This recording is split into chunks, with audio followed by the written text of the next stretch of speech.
नमस्कार, आप देख रहे हैं हमारा खास कार्यक्रम कोरोना से जंग स्वामी रामदेव के संग और मैं हूं आपके साथ हुसैन रिजवी। नमस्कार, आपके साथ मैं हूं मीनाक्षी जोशी। अच्छा मीनाक्षी, ये बताएं कि आपको पुराने जमाने की रसोई याद है क्या? लोहे की कढ़ाई, पीतल के भगोने, तांबे के जग और ग्लास, स्टील के बर्तन, मसाला पीसने के लिए सिलबट्टा, वो तो याद होगा। सिलबट्टे पे तो मैंने खूब चटनियां भी बनाई हैं। वो लोहे का एक खरल होता था, मुसल होता था, वो भी मुझे ध्यान है, बहुत उसमें भी कुटाई हुई है। ये सब मुझे याद है हुसैन। आज के मॉड्यूलर किचन की तरह वो अट्रैक्टिव तो नहीं थी, लेकिन वो बर्तन गुणों की खान थे।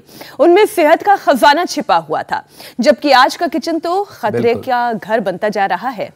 ठीक बात है, कन्वीनियंस के नाम पर हम कई चीजें किचन में इकट्ठा कर रहे हैं, लेकिन उनसे सेहत पर पड़ने वाले बुरे असर के बारे में हम शायद नहीं सोच पाते। अब प्लास्टिक कंटेनर्स, एल्यूमिनियम के बर्तन को ही ले लीजिए, जो हर रसोई में नजर आते हैं, लेकिन इनके साइड इफेक्ट्स हैं, वो आपको मीनाक्षी बताएंगी। एल्यूमिनियम सेहत के लिए कितना खतरनाक है, ये इटली में हुए एक रिसर्च से पता चलता है। जब भी एल्यूमिनियम में खाना पैक या गर्म किया जाता है तो 2 से 6 मिलीग्राम की मात्रा में इसका जो एसेंस है वो खाने में पहुंच जाता है, जो लंबे समय तक अगर इस्तेमाल किया जाए तो कैंसर, अल्जाइमर और इनफर्टिलिटी की वजह भी बनता है हुसैन। मतलब ये हुआ कि हम जाने अनजाने एल्यूमिनियम भी खा रहे होते हैं। ठीक है, बिल्कुल। तो नॉन स्टिक कुकवेयर इन दिनों हर मॉडर्न किचन में नजर आता है। कम तेल में खाना बनाने के लिए बहुत ज्यादा पसंद किए जाने वाला नॉन स्टिक कुकवेयर की अगर आप टेफ्लॉन कोटिंग हट जाएगी तो उसके बाद वो काफी नुकसानदेह हो जाता है, लेकिन ये जाने बगैर लोग उन्हें सालों साल इस्तेमाल करते रहते हैं, जबकि उसकी कोटिंग हट चुकी होती है। बिल्कुल। किचन में रंग बिरंगे प्लास्टिक के कंटेनर्स की ही बात कर लें, इसका इस्तेमाल भी बहुत खतरनाक हो जाता है जब आप इसमें गर्म खाना पैक करते हैं। ज्यादातर गर्म खाना प्लास्टिक के कंटेनर्स में ही पैक करके लोग दफ्तर या स्कूल अपने बच्चों को भेजते हैं, या फिर माइक्रोवेव में खाना गर्म करने के लिए इन प्लास्टिक के कंटेनर्स का इस्तेमाल करते हैं। दरअसल गर्म होने पर प्लास्टिक से कई तरह के केमिकल निकलते हैं जो खाने में मिलकर बीमारियों की वजह बनते हैं हुसैन। और ऐसे में जरूरी है कि कैंसर देने वाली इन चीजों को किचन से आउट कर दिया जाए और इनके हेल्दी ऑल्टरनेटिव का किचन में इस्तेमाल करें।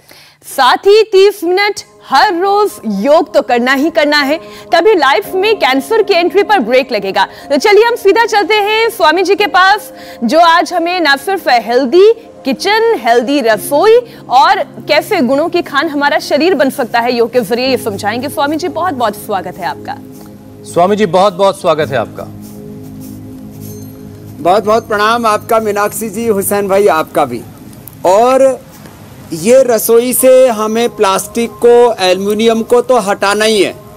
रसोई से हमें इन 5 चीज़ों को और हटाना है जो मैंने प्रदर्शन के लिए हमने रखी हुई है। एक तो ये चीनी, एक ये वाइट चावल, वाइट ये मैदा, वाइट नमक और रिफाइंड ऑयल, जिसमें कोई कलर नहीं, कोई गंध नहीं, कोई स्वाद नहीं।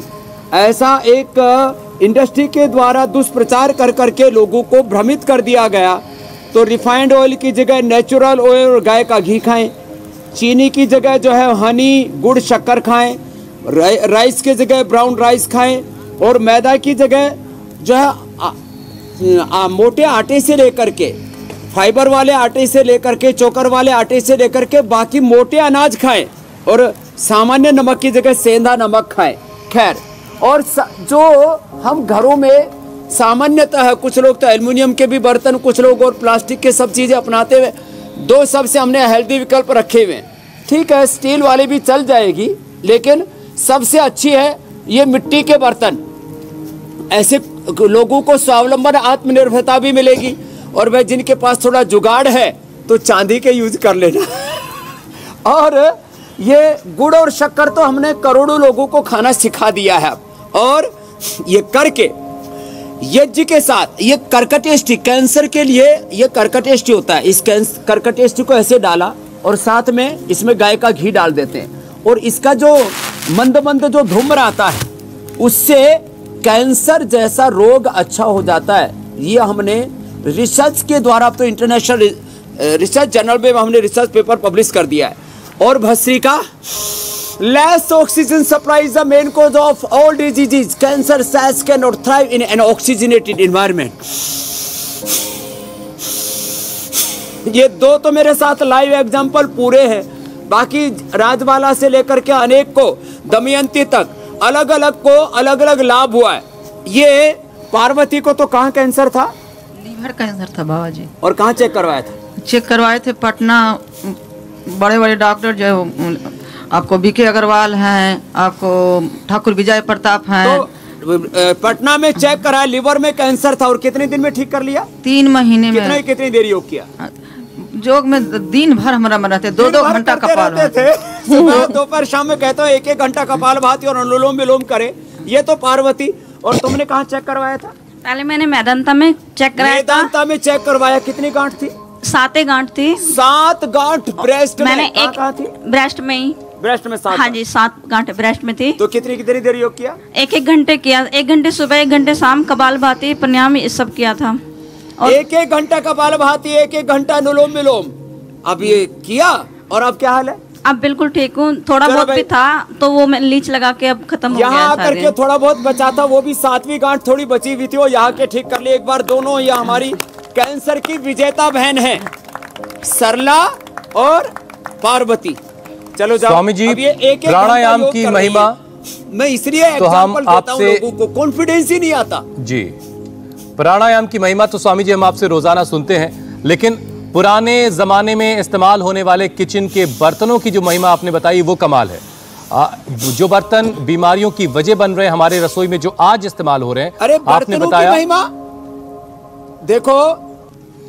खरल कढ़ाई, लोहे की कढ़ाई में घुटाई कर रहे हैं। अब सब्जी इतनी अच्छी, उसमें आयरन और मिल जाएगा। आयरन की डेफिशिएंसी लोगों को हो रही है। फोर्टिफाइड फूड, ये सब चोचले हैं अमीर लोगों के, सरकारों के भी चोचले। फोर्टिफाइड फूड की जगह नेचुरल फूड अपना लो। फोर्टिफाइड आयरन, इसमें नमक में भी आयरन डालेंगे। अरे भाई, लोहे की कढ़ाई में खाना पका लो, जैसे यहाँ पर पकाया जा रहा है। लोहे की कढ़ाई में खाना पका लो और ये उखल मुसल में बाजरे का कूट करके उसकी खिचड़ी बना लो। ये सिलबट्टा जो है आजकल अमेज़न से मंगाते हैं, सिलबट्टा भी 5-5 हजार रुपए का मिलता है। उपले अच्छा स्वामी जी, अमेज़न से 500 रुपए का एक गोसा मिलता है। स्वामी जी, मैं ये कह रहा हूं कि हमारे मॉडर्न किचन में पुराने पारंपरिक बर्तनों की वापसी कैसे हो ये तो आप बता रहे हैं, लेकिन हमारे शरीर में बीमारियों की एंट्री बैन कैसे की जाए, उसके लिए योगाभ्यास कौन कौन से कर रहे हैं? तो सबसे पहले कैंसर के लिए मैं एक बात बताना चाहता हूं, भस्त्रिका, वो भी यज्ञ पूर्वक। हमने वातेष्टि, पित्तेष्टि, कफेष्टि, हृदयष्टि, संततिष्टि, मेधाष्टि, मधुष्टि बहुत बनाए हैं औषधियां कर्कटेष्टि कैंसर के लिए। इससे तो हवन करें। फिर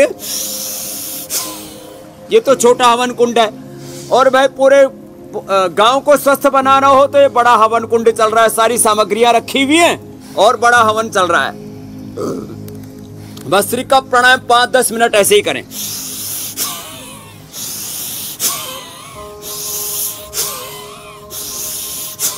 और kapalbhati, cancer cells can not thrive in an oxygenated environment. John Hopkins hospital ने 2007 में यह निष्कर्ष निकाल लिया था। जब हमने इधर कहना शुरू किया था कि कैंसर क्योर होता है, और हमने blood cancer, breast cancer, uterus, ovary, prostate का कैंसर ठीक कर दिया, उसके बारे में हम सब बताएंगे। अब प्रोस्टेट का कैंसर है तो लौकी का जूस पिलाते हैं, गोखरू का पानी पिलाते हैं, सिस्टोग्रिट खाली पेट और खाने के बाद कर्क्यूमिन गुड़ और वृद्धि बाधिका बटी और काचनार गुगुल या काचनार घनवटी खिलाते, ठीक होता है ना। और आज जूस बताने वाले कैंसर के लिए कपालभाति 1 घंटा, अनुलोम विलोम 1 घंटा, फिर ब्राह्मरी उद्गीत कम से कम 5-5, 10-10 मिनट।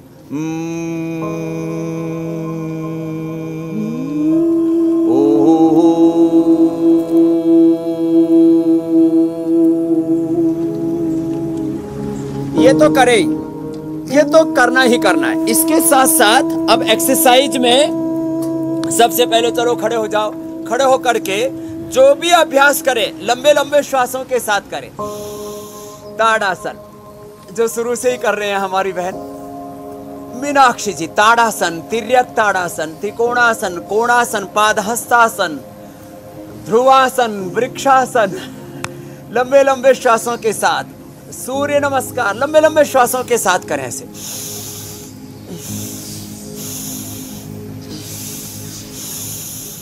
लंबे लंबे श्वासों के साथ योगाभ्यास करें और कैंसर से लेकर के सब बीमारियों को मिटाएं। लंबे श्वासों से लंबी आयु पाएंगे। देखो मैं एक राज बताता हूं। एक आम आदमी का 1 मिनट में 14 से 16 श्वास चलता है। मेरा 1 मिनट में 6 श्वास चलता है नॉर्मल लाइफ में। और जब मैं ध्यान करता हूं तो मेरा 1 मिनट में 1 या 2 श्वास चलता है। तो आयु बढ़ गई ना, और इससे इम्यूनिटी बढ़ जाती है। इससे कैंसर दूर होता है लंबे श्वासों से। लंबे श्वासों से हार्ट की प्रॉब्लम दूर होती है, रेस्पिरेटरी सिस्टम की प्रॉब्लम दूर होती है। ताड़ासन, तिर्यक ताड़ासन, कटी चक्रासन। लंबे श्वासों से डायबिटीज ठीक होती है।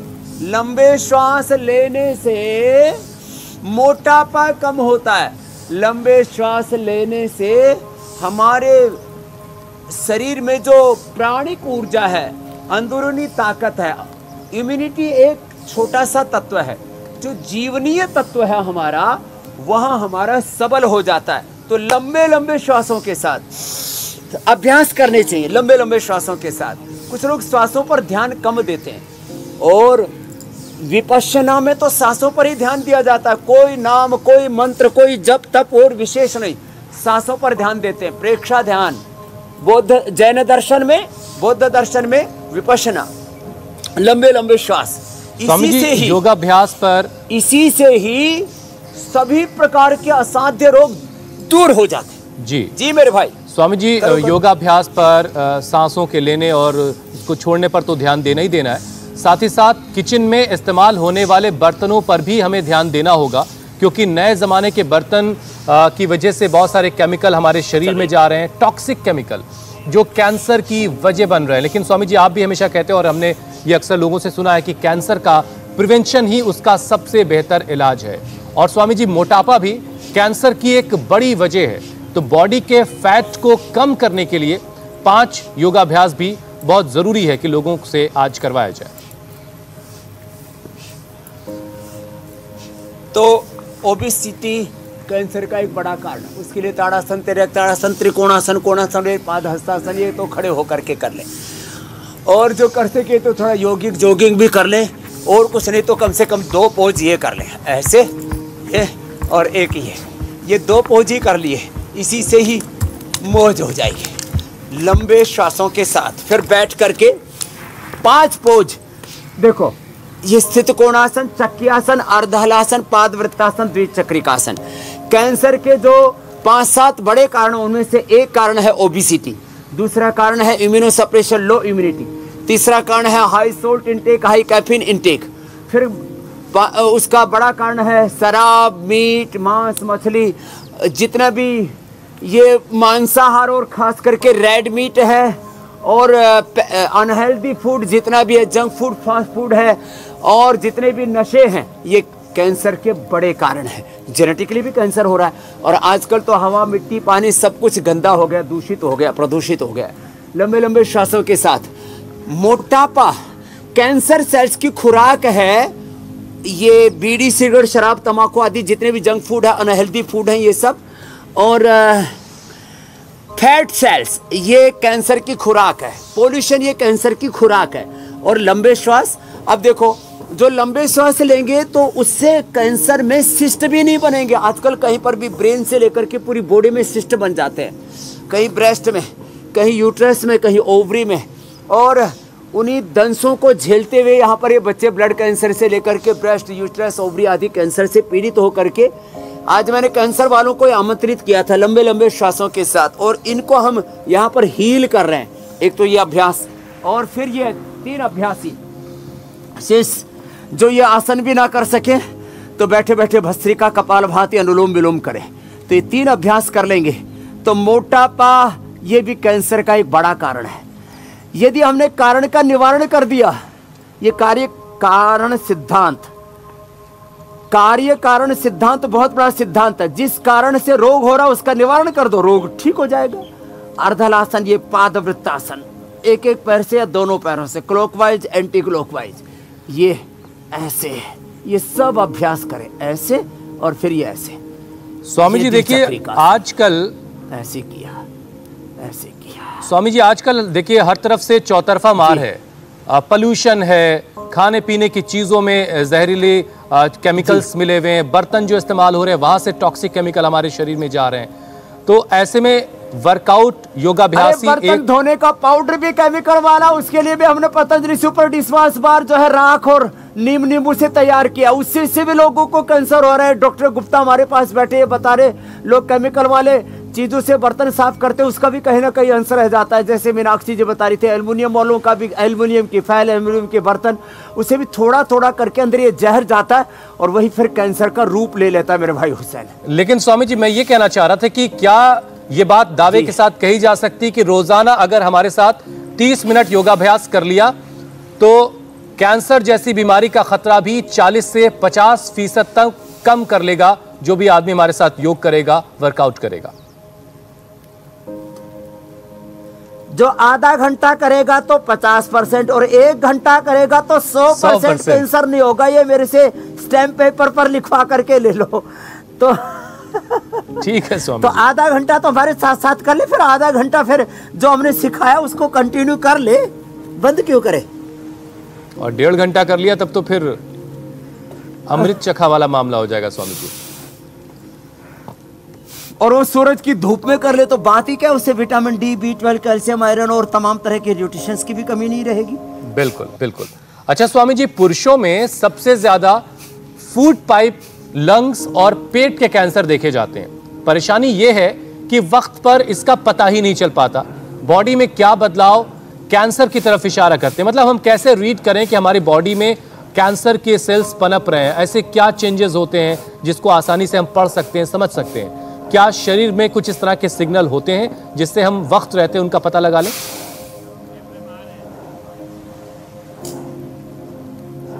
तो पेट के कैंसर के लिए तो पवन मुक्तासन, उत्तान पादासन, नौकासन करें जो कर सकते हैं, नहीं तो अपना कपालभाति करके गुजारा कर लें। और जब लंबे समय तक भूख ना लग रही हो तो समझना पेट में कैंसर होने की भी संभावना हो सकती है। जब श्वास लेने में दिक्कत हो रही है काफ़ी, तो समझ लेना कि फेफड़े का टीबी या कैंसर, सार्कोडाइसिस, लंग फाइब्रोसिस भी हो सकता है। जब पीरियड बहुत ही ज़्यादा इरेगुलर हो और बहुत ज़्यादा ओवर ब्लीडिंग या मेंस्ट्रुएशन बहुत ज़्यादा अव्यवस्थित हो तो समझ लेना चाहिए कि यूट्रस का कैंसर हो सकता है। और पीसीओडी का तो तुरंत पीरियड से और चेहरे पर बाल भी आने से पता लग जाता है। हाथ पैरों में कहीं गांठ होती है, उससे भी पता लग जाता है कि गांठ है तो ये कैंसरस हो सकती है। वैसे बेनाइन भी होते हैं लेकिन वो मैलिग्नेंट भी हो सकती है। जब चक्कर आने लगे अनायास बैठे बैठे, या कहीं दौरा आने लगे, या आँख के ऊपर प्रेशर आने लगे, तो समझ लेना ब्रेन ट्यूमर हो सकता है, ये इंडिकेटर है। और ऐसा होने पर उसका तुरंत फिर समाधान खोजना चाहिए, टेस्ट कराने चाहिए। जनरल बॉडी टेस्ट कराने के साथ साथ जब चक्कर आदि आते हैं या दौरा आदि पड़ता है या अचानक कहीं आंखों के सामने अंधेरा सा छा जाता है तो फिर जो है MRI, CT स्कैन आदि करा लेने चाहिए। पेट का भी अल्ट्रासाउंड साल में 1 बार तो कराना चाहिए। एक्सरे बार बार कराने से हड्डियों के लिए खतरनाक होता है, लेकिन अल्ट्रासाउंड में कोई दिक्कत विशेष नहीं आती है। इसलिए ये आपको छोटे छोटे हम ऐसे उपाय बता रहे हैं जिससे आप वक्त से पहले चीजों को पहचान सकते हो। बिल्कुल ठीक, क्या कैसे करें? दही के अंदर 11 से 21 और 51 पत्ते। आपने तो खुद देखा है, हमारे हरियाणा की एक बहन, उसने दही और तुलसी पत्र से अपना पेट का कैंसर ठीक कर लिया। प्रोस्टेट के कैंसर को तो कितने केस मैंने लाइव दिखाए हैं। जैसे आज मैंने सरला और पार्वती को, ब्रेस्ट कैंसर को और लीवर के कैंसर को आपके सामने रखा, तो ऐसे ही प्रोस्टेट के कैंसर में तो गोखरू और लौकी का जूस एकदम से लाभ करता है। बाकी आज हम व्हीट ग्रास, एलोवेरा, गिलोय, तुलसी, नीम, हल्दी और इसका जूस और गोधन अर्क जो बताते हैं, और खाली पेट सिस्टोग्रिट और खाने के बाद करक्यूमिन, गोल्ड, काचनार, घनवटिया, काचनार, गुग्गुल, वृद्धिवादी का वटी खिलाते हैं।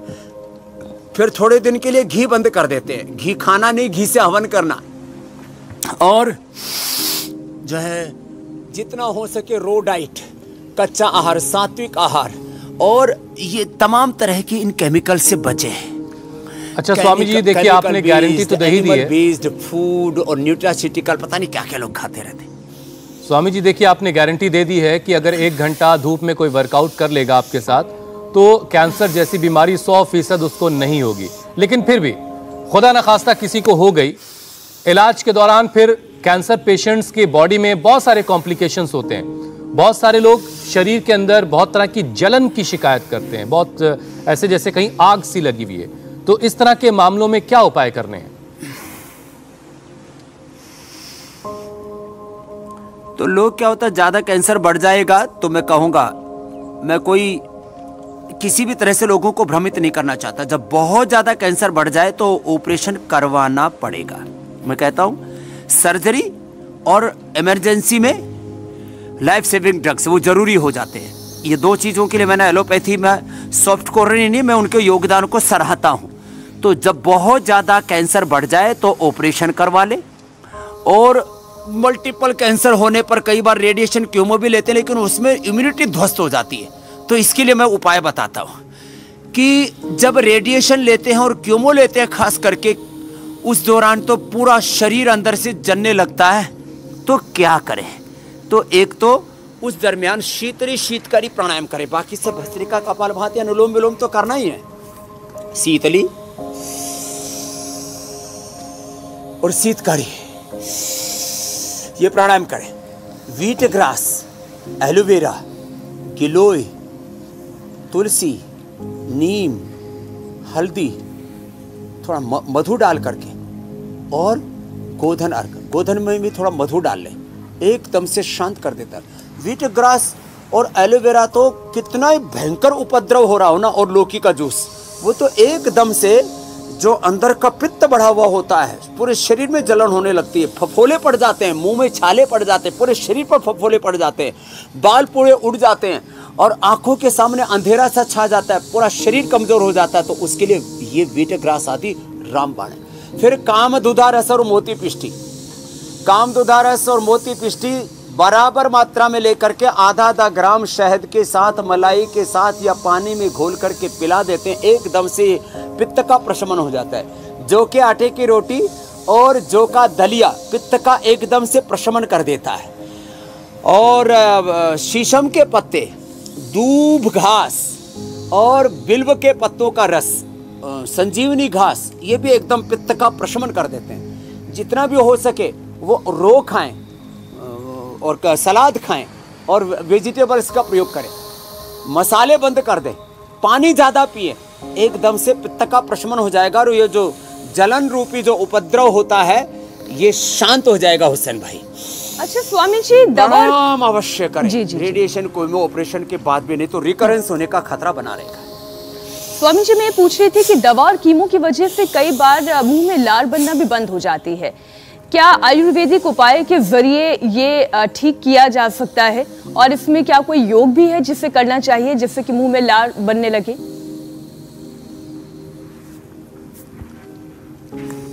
हाँ, जिनको लार बननी बंद हो जाए वो व्हीट ग्रास एलोवेरा ले और एलोवेरा को मुंह में चबा लिया करें, उससे लार बननी शुरू हो जाती है। व्हीट ग्रास एलोवेरा पीना भी है और मुंह में चबाना भी है। और हो सके तो नीम, बबूल या अपा मार्ग की दातुन और कर लें। यहाँ वो जो बहन जिसको छाले पड़ गए थे, 1,000 रुपए की रोज दवाई खाती थी, ये देखो ये सामने बैठी हुई है, क्या नाम है? चांदी। ये चांदी जो है, इसको चांदी पड़ जाती थी, गुजराती में चांदी बोलते हैं छाले को, चांदी को चांदी पड़ जाती थी। और अब यहाँ के कैसा? अभी ठीक है, 6 महीने से दवाई ले रही, आयुर्वेद लेना शुरू कर दिया। एलोपैथी के 1,000 की दवा लेके पूरे मुंह में छाले पड़ जाते थे। 1,000 की एक ही गोली आती, 1,000 की एक ही गोली, एक ही गोली। और मुंह का स्वाद खत्म नहीं हुआ था, वो छाले ऐसा हो जाता, होठ ने सब पड़ा, पानी भी नहीं उतरता, पानी भी नहीं उतरता था। तो ये एलोवेरा व्हीट ग्रास पिए और इसी का एलोवेरा को चबा लें या नीम, बबूल, अपा मार्ग की दातुन करने, नहीं तो पतंजलि का दिव्य दंत मंजन ले ले, उसी से ही ये स्वाद मुंह का एकदम वापस आ जाता है। और नाक में नशे कर ले अणु तेल का। मीनाक्षी जी। स्वामी जी देखिए, कीमोथेरेपी जो है आपने खुद बताया कि बड़ी उसके जो कॉम्प्लिकेशंस है वो वाकई बहुत परेशान करने वाले, बहुत सारे लोगों को मैंने खुद अपने आसपास देखा, बड़ी पेनफुल होती है जी, बहुत तकलीफदेह होती है, सिर के पूरे बाल झड़ जाते हैं और कितनी तकलीफ पेशेंट अंदर से झेल रहा होता है वो ठीक से बयां भी नहीं कर पाता। स्वामी जी, एक परेशानी इसी में यह होती है कि वोमिटिंग टेंडेंसी बहुत ज्यादा बनती है। हर वक्त ये फील होता रहता है पेशेंट को कि उसे उल्टियां आने वाली हैं। तो अगर इस तरह की टेंडेंसी हो, इस तरह की परेशानी हो, तो क्या उपाय करना है? ये वोमिटिंग टेंडेंसी के लिए 5-7 चीजें बता देते हैं। एक तो मोती पिष्टी आधा ग्राम शहद के साथ, सौंफ के पानी के साथ, सौंफ का पानी, जीरा और धनिए का पानी, जीरा धनिया सौंफ, इसका पानी पीने से ये वोमिटिंग की टेंडेंसी खत्म हो जाती है। मोती पिष्टी लेने से वोमिटिंग टेंडेंसी ठीक हो जाती है। और वीटाग्रास तो है ही ये वोमिटिंग टेंडेंसी को दूर करने के लिए। एक है तो मुनक्का और अंजीर का पानी ले लें। मुनक्का, अंजीर, खजूर का पानी, और इनको धीरे धीरे थोड़ा थोड़ा करके चूस लें, उससे भी वोमिटिंग टेंडेंसी दूर हो जाती है। और अनार तो इसमें अब अद्भुत है। अनार जैसे ही मुंह में जाता है वोमिटिंग टेंडेंसी एकदम खत्म हो जाती है। और मुनक्का वो हल्का सा धीरे धीरे मुंह में चूस लेने से वोमिटिंग की टेंडेंसी दूर हो जाती है। किसी किसी को तो नींबू चूसने से ही, नींबू या जो है आंवला का छोटा सा टुकड़ा मुंह में डाल के, या छोटी हरड़ उसको मुंह में डाल करके चूस लिया, उससे भी वोमिटिंग टेंडेंसी ठीक हो जाती है। पित्त का प्रशमन हो जाता है और पाचन भी अच्छा हो जाता है और मन प्रसन्न हो जाता है। तो ऐसे छोटे छोटे उपाय कर लेने चाहिए, इससे ये वोमिटिंग टेंडेंसी भी दूर हो जाएगी और उसके कॉम्प्लिकेशंस भी नहीं होगी। जो भी रेडिएशन केमो लेते हैं वो कम से कम आज एक तो जरूर कर लेंगे कि ये जो आज हम वीटग्रास, एलोवेरा, गिलोय, तुलसी, नीम, हल्दी का जो जूस बताने वाले हैं उसका जरूर सेवन करेंगे तो उसके सारे जो बहुत ही साइड इफेक्ट होते हैं, बहुत पेनफुल होता है, उससे वो बच जाएंगे मेरे भाई हुसैन, मीनाक्षी जी। ठीक है स्वामी जी, अब बारी है कि लोगों के सवालों को शामिल कर लिया जाए। और सबसे पहला सवाल विनोद का है। उनके पिताजी की उम्र 82 साल है। 6 महीने पहले उनके पेट में कैंसर का पता चला था। वो दवाएं बराबर ले रहे हैं। स्वामी जी, योग के जरिए क्या वो अपने पेट का कैंसर ठीक कर सकते हैं?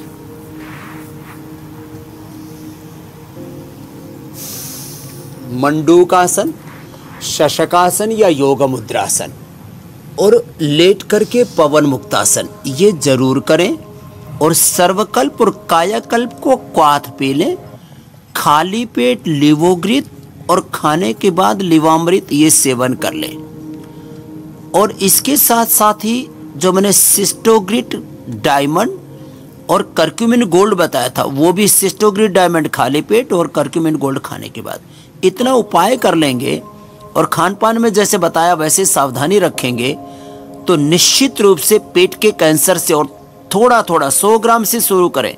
100 ग्राम दही से शुरू करके दही के साथ तुलसी पत्र 11 से शुरू करें और हर रोज 5-5 पत्ते बढ़ाते जाएं और 50 तक 51 तक लेकर के जाएं। और इससे पेट के कैंसर से वो मुक्त हो जाएंगे। और मैंने लाइव एग्जांपल्स के साथ बताया हुआ है। ठीक है स्वामी जी, अगला सवाल टॉनी शर्मा का है। अगला प्रश्न आप ले लो जी। टॉनी शर्मा का सवाल है कि उनकी बेटी, 19 साल की बेटी है उनकी, उसको ब्रेन ट्यूमर है।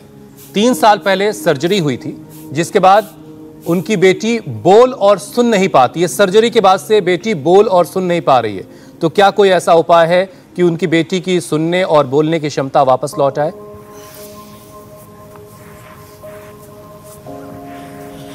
तो देखो, अनुलोम विलोम ज्यादा करना है।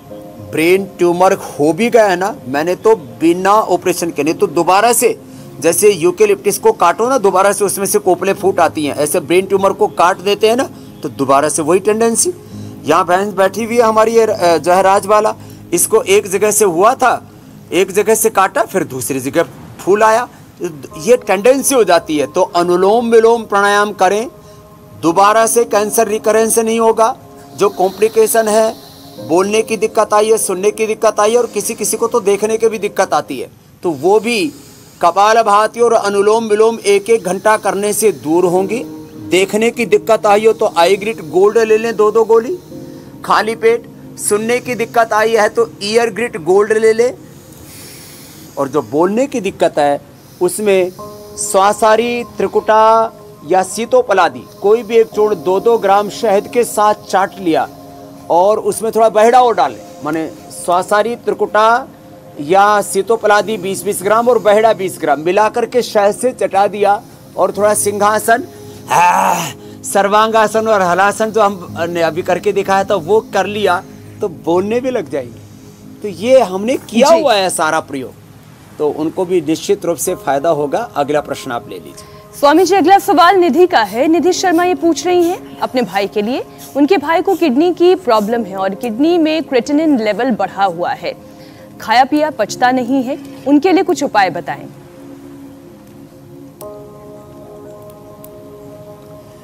किडनी के लिए एक तो गोखरू का प्रयोग मैंने कितनी बार बताया है, गोखरू जबरदस्त है।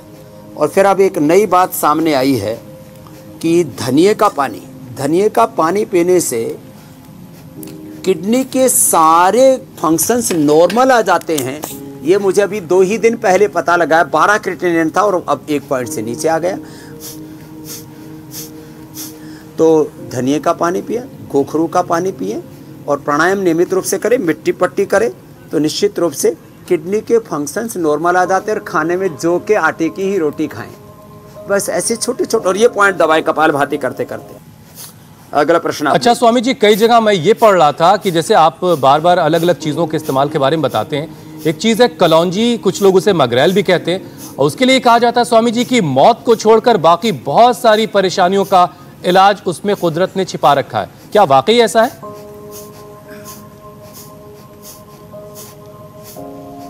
हाँ, कलौंजी स्किन के लिए भी बहुत अच्छी होती है, कलौंजी बालों के लिए भी बहुत अच्छी होती है, कलौंजी पेट के लिए, इसलिए अचार आदि में और हमारे यहाँ छोंक में भी कई प्रकार के उसका इस्तेमाल किया जाता है। तो कलौंजी बहुत अच्छी होती है। अब एक एक बीमारी पर कैसे उसकी मेडिसिनल वैल्यू क्या, उसका साइंटिफिक वैलिडेशन अलग अलग रोग के हिसाब से करना बाकी है। लेकिन जैसे कलौंजी है, गिलोय है, तुलसी है, ये ऐसी चीज़ें हैं जो निश्चित रूप से जीवनीय औषधियाँ हैं। तो इनका हमारे जो रसोई में हम हल्दी का प्रयोग करते हैं, लहसुन का प्रयोग करते हैं, ऐसी कलौंजी भी अपने आप में एक अप्रतिम चीज़ है। धनिए का हम इस्तेमाल करते हैं, तो उसके मैंने बताया अभी, पेट से लेकर के और क्रिएटिनिन लेवल बढ़ने से लेकर के अलग अलग रोग में उसका लाभ है। तो ये निश्चित रूप से जो हमारे यहाँ पर हमारे पुरखे अपनी जीवन शैली में जिन द्रव्यों का प्रयोग किया करते थे, वो अपने आप में अप्रतिम है। हमारे पूर्वजों का ज्ञान हमारे लिए वरदान है। स्वामी जी, अगला सवाल ले लेते हैं। रजत का सवाल है अगला। अपनी माँ के लिए पूछ रहे हैं। उनकी माँ को आंत का कैंसर है, क्या वो योग कर सकती हैं और कौन कौन से योग अभ्यास उन्हें करने चाहिए? आंत का कैंसर है उन्हें।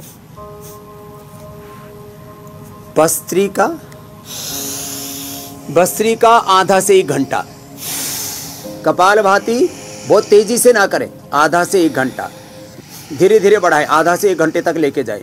और अनुलोम विलोम, ये तीनों ही कर लेंगे। और ओंकार का उद्गीत का उच्चारण करें, भ्रामरी उद्गीत, ये करके ही आंख का कैंसर भी ठीक हो जाएगा। और ये होता है, हमने किया है। हमारे पास में हजारों रोगियों के पूरे क्लिनिकल साइंटिफिक डेटा है, उसके आधार पर हम बात कर रहे हैं। यदि नहीं होता तो हम बोल देते ना, हम बीपी, शुगर, थायराइड, मोटापा सब ठीक होता है, कैंसर ठीक नहीं होता है, इसलिए हम कह रहे हैं। और कैंसर का प्रिवेंशन भी है, कैंसर का ट्रीटमेंट भी है, और कैंसर का जब ऑपरेशन करा ले, रेडिएशन कीमो लेते हैं, उसमें कॉम्प्लिकेशंस होते हैं, उनका भी समाधान योग में है। इसलिए कुछ केवल योग, आयुर्वेद, नेचुरोपैथी से ठीक हो सकते हैं, और कुछ जब बहुत ज्यादा कैंसर बढ़ जाए तो ऑपरेशन करवाना भी पड़े, रेडिएशन कीमो लेना भी पड़े, लेकिन योग ना छोड़े, उसके कॉम्प्लिकेशन से बच जाएंगे। जैसे मैंने कहा था, कोरोना या वैक्सीनेशन के बाद भी जो कॉम्प्लिकेशंस होते हैं, तो योग, प्राणायाम किया, गिलोय, तुलसी आदि का सेवन किया, तो उससे कॉम्प्लिकेशन से भी बच जाएंगे। इसलिए ये बहुत ही कॉम्प्रिहेंसिव अप्रोच है, ये एक इंटीग्रेटेड अप्रोच है। इंटीग्रेटेड हेल्थ, सस्टेनेबल हेल्थ की हम जो बात कर रहे हैं, उसमें ये बड़ी भूमिका निभाता है योग, यज्ञ, आयुर्वेद, नेचुरोपैथी, पंचमहाभूत चिकित्सा, पंचकर्मा, षटकर्मा। मीनाक्षी जी। स्वामी जी, हम आपके पीछे वो परंपरागत बर्तन देख पा रहे हैं जिनका पहले हमारे घरों में इस्तेमाल होता था, तो ये बताइए कि क्या अभी आपने इन्हें अपनी ज़िंदगी में शामिल करके रखा है? एक चीज़ तो ये, और दूसरा ये कि वो कौन सी 5 चीज़ें हैं जिन्हें सफ़ेद जहर कहा जाता है, जिन्हें अपने ज़िंदगी से आउट करना है। इसके अलावा एक और बात है, सप्तामृत आप आज बनाकर दिखाने वाले हैं जो कैंसर को रोकने में भी कारगर है। तो देखो, मैं उखल मुसल की खिचड़ी अभी भी खाता हूँ, ये हाथ की जो चक्की है इसका पिसा हुआ आटा अभी भी खाता हूँ, मिट्टी के बर्तन में रखा हुआ पानी पीता हूँ, सिलबट्टे पर ही पीसी हुई चटनी, और ये जो इसी का बिलोने का बिलोया हुआ मक्खन अभी भी खाता हूँ। और मिट्टी के बर्तन या चांदी के बर्तन जैसे भी मिल जाए हम उसका प्रयोग करता हूँ। और ये मिट्टी के साथ साथ ये जो लकड़ी के पात्र है ना, ये अभी तो छोटे वाला है, इसी के ही जैन मुनि या हमारे बौद्ध भिक्षु इसी में भोजन करते थे। ये अभी भी गुड़ शक्कर का ही मैं इस्तेमाल करता हूँ। मैं जो है ये वाइट चावल नहीं खाता हूँ, मैं मैदा नहीं खाता हूँ, चीनी नहीं, और ये रिफाइंड ऑयल नहीं, मैं नेचुरल ऑयल पतंजलि जो है कच्ची घानी का सरसों तेल तो हमने पूरे देश को खाना सिखा दिया। और इसके अलावा नारियल का तेल, वर्जिन कोकोनट ऑयल, मूंगफली ऑयल जो नेचुरल होते हैं, तिल का तेल, सेसमे ऑयल, और ये जो नमक की जगह सेंधा नमक, ऐसे मैंने अपनी ज़िंदगी से इनको हटाया। और आज मैं सबसे आह्वान करता हूँ कि वो भी हटाएं। और कढ़ाई देखो, एक भाई ने मुझे, उसका कोई बहुत अच्छा दिन था, हमारे राकेश जी, मुझे चांदी की वो दे गए कढ़ाई। मैंने कहा चलो अब चांदी के कढ़ाई में हमारी वो सब्जी पकाते हैं या लोहे की कढ़ाई में पकाते हैं, जो आप देख रहे हैं। इन छोटी छोटी चीज़ों का हमारी जिंदगी पर बहुत गहरा असर पड़ता है। और जो अब सप्तामृत जो हम बताने वाले थे, देखो ये जो व्हीट ग्रास है ना, ये बड़ा जबरदस्त है। ये तो धरती की संजीवनी है। व्हीट ग्रास, ये गिलोय, व्हीट ग्रास, ये गिलोय, ये तुलसी, ये हल्दी, ये हल्दी, और ये नीम, और जो है इसका असर इतना ज़बरदस्त होता है। ये एलोवेरा, ये एलोवेरा तो इसको ऐसे पत्ते को काट करके इसके अंदर से गुद्दा निकाल लेते हैं, पल्प निकाल लेते हैं। और ये एक आदमी के लिए सारी चीज़ें 25 से 50 ml पर्याप्त हैं। और गोधन अर्क अलग से भी पी सकते हैं। और ये जो मैं सिस्टोग्रिट की बात कर रहा था, जिसको हमने शिला सिंदूर, रसमाणिक्य, ताम्र भस्म और स्वर्ण वसंत मालती के साथ तैयार किया है। बाकी कर्क्यूमेंट, गोल्ड, काचनार, घनवटी, और ये सब चीज़ें जिनकी इम्यूनिटी लो होती है तो इम्यूनोग्रिट। और मेरे को बर्तन धोने वाले जो बर्तन बार यूज करते हैं ना लोग, उसकी जगह पर हमने सुपर डिशवॉश बार राख, नीम और नींबू के साथ तैयार कर दिया है। और इन चीज़ों का इस्तेमाल करेंगे। और जब तक आप स्वामी जी मिक्सी घुमा रहे हैं, तब तक मैं कल के कार्यक्रम के बारे में दर्शकों को बता दूं।